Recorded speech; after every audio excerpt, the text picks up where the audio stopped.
Allez, on parle du rebond des marchés qui a largement été, on va dire, porté par celui des valeurs délaissées aux pires heures de la purge boursière. Bonjour Frédéric. Bonjour. Frédéric Rollin pour la banque Pictet, pour Pictet Asset Management. Ces valeurs qui ont largement rebondi, ces secteurs, ces valeurs, on les connaît évidemment, c'est les valeurs value des côtés cycliques, les voitures, donc les transports, l'aérien, les banques, les foncières, la publicité, voilà. Et c'est vrai que leur rebond est impressionnant, mais en si peu de temps, et après on se dit, mais est-ce qu'il n'est pas trop tard pour prendre le train en marche, quoi.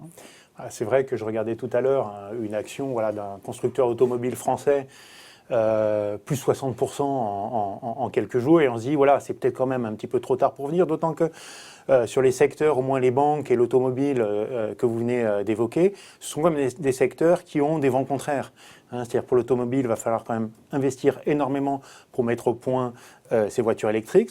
Donc c'est beaucoup de coûts dans un domaine très concurrentiel, avec peut-être à terme moins de voitures en raison de la conduite automatique. Et puis sur les banques, toujours la pression des marges, les taux sont bas, les fintech, peut-être des portefeuilles de prêts aussi qui ne sont pas aujourd'hui très en forme. Et en Europe particulièrement, une concurrence très forte puisque le secteur bancaire est une mosaïque qui est très poussiérisée. Donc dans l'ensemble, quand même, des valeurs qui ont beaucoup monté, mais quand même qui ont des vents contraires. Pour de bonnes raisons, parce que c'était la fin le début de la fin du tunnel. Donc évidemment, elles avaient beaucoup souffert, elles montent fortement. Puis de l'autre côté, vous avez les valeurs technologiques. Alors on se dit là, effectivement, ce sont quand même des valeurs qui sont portées par des avantages structurels, mais là, en revanche, elles ont quand même une bonne performance depuis le début de l'année. Les valorisations sont plus tendues. Donc voilà, on peut se retrouver dans une difficulté. Et voilà, ce dont je voulais parler, c'est d'autres possibilités. Voilà. De jouer le rebond économique que laisse présager l'arrivée de plusieurs vaccins. On a encore eu le laboratoire AstraZeneca hier.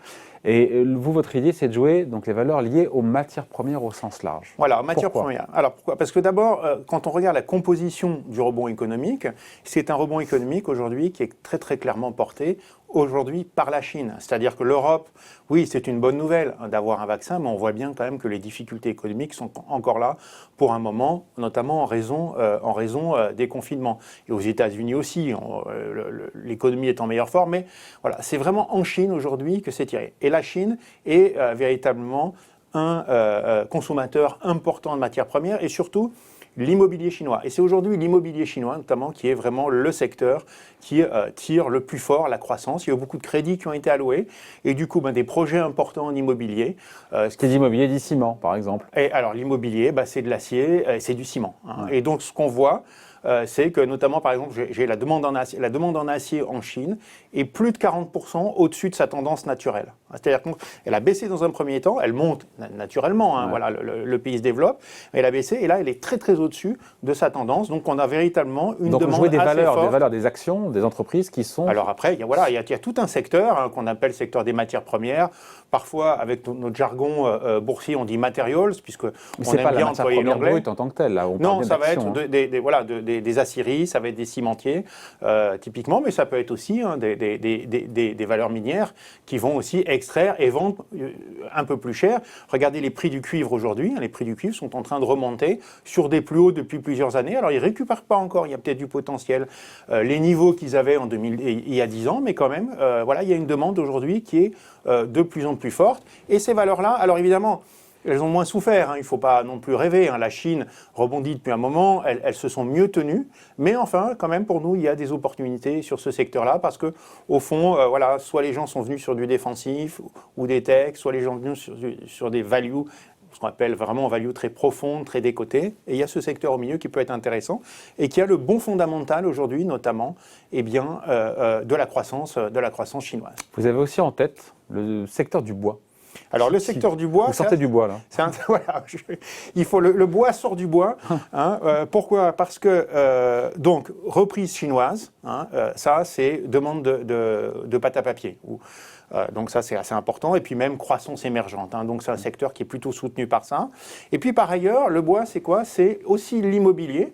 Donc l'immobilier en Chine, mais l'immobilier aux États-Unis, un grand pays dans lequel les maisons, pour l'essentiel, sont en bois ou en structure bois en tout cas, donc grosse consommation de bois dans l'immobilier américain.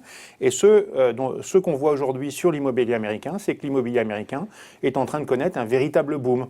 De la même façon, il rebondit très très fort. Hein. Pourquoi? Eh bien, tout simplement parce qu'il y a eu plusieurs facteurs. Hein. Il y a eu d'abord beaucoup de gens qui se sont retrouvés à la maison et qui ont décidé de rajouter une pièce à leur maison. Beaucoup de maisons aux États-Unis, hein, pas seulement des appartements. Voilà, les campagnes sont grandes là-bas. Ouais. Et puis, les taux sont bas.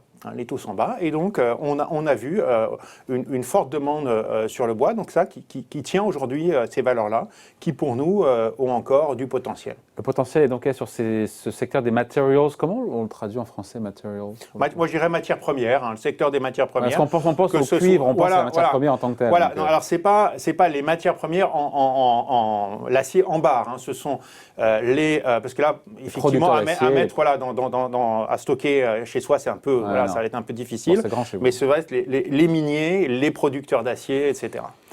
On finit là-dessus. Matière première, on pense aussi à pétrole. Le pétrole qui remontait, le Brent autour des $45 le baril. Il y a un truc aussi pas là-dessus? Alors là, c'est une dynamique qui est un petit peu différente sur le pétrole parce que c'est moins lié à la croissance chinoise. D'une part, bon, c'est vrai que la Chine est un gros consommateur de pétrole, mais la Chine a énormément stocké de pétrole pendant que les prix étaient bas. Et les raffineries aujourd'hui sont plutôt à plein. Donc la demande chinoise n'est pas forcément à même d'accélérer fortement. Mais il y a quand même le reste du monde aujourd'hui qui voit la demande accélérer. Et donc on voit très régulièrement la Banque centrale américaine fait un petit état de l'offre et la demande sur le pétrole et on voit très très bien aujourd'hui que la demande est en train d'augmenter, ce qui va soutenir les valeurs pétrolières. Après il y a une question, hein, pétrole américain, que va faire Joe Biden vis-à-vis du pétrole, vis-à-vis d'extraction pétrolière américaine? Ça pourrait être, si c'était pur le programme démocrate pur, pourrait y avoir effectivement des pressions sur la production, ce qui serait plutôt bon à la hausse hein, pour les prix, mais il semble que le Sénat étant américain, il risque d'y avoir des échanges, républicain, pardon, le Sénat américain étant républicain, il risque d'y avoir des échanges entre, voilà, typiquement Murkowski, qui est la sénatrice américaine qui s'occupe de l'énergie, qui est sénatrice de l'Alaska, qui va dire, écoutez, voilà, en termes de réglementation, on va essayer de ne pas en faire trop.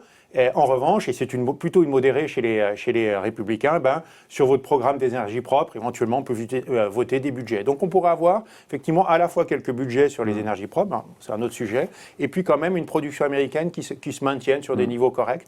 Ouais. Ça sera pas un boost du coup sur le pétrole, mais quand même dans l'ensemble des valeurs qui sont plutôt bien tenues. Et les valeurs pétrolières qui sont quand même sous pression, hein, on voit bien en termes de valorisation. En termes de valorisation, c'est aujourd'hui c'est pas trop cher. Avec un business model peut-être à réinventer en tout cas. Alors après, effectivement, le souci sur le pétrole, c'est que on a quand même une concurrence très très croissante des énergies renouvelables. Mais moi, je pense par exemple à un marché qui est le marché russe, où vous avez à la fois effectivement un secteur pétrolier qui est assez important, mais une économie dans l'ensemble qui va dépendre du pétrole, qui va quand même dans les mois qui viennent connaître assez probablement une embellie et qui se trouve aujourd'hui sur des valorisations assez modestes.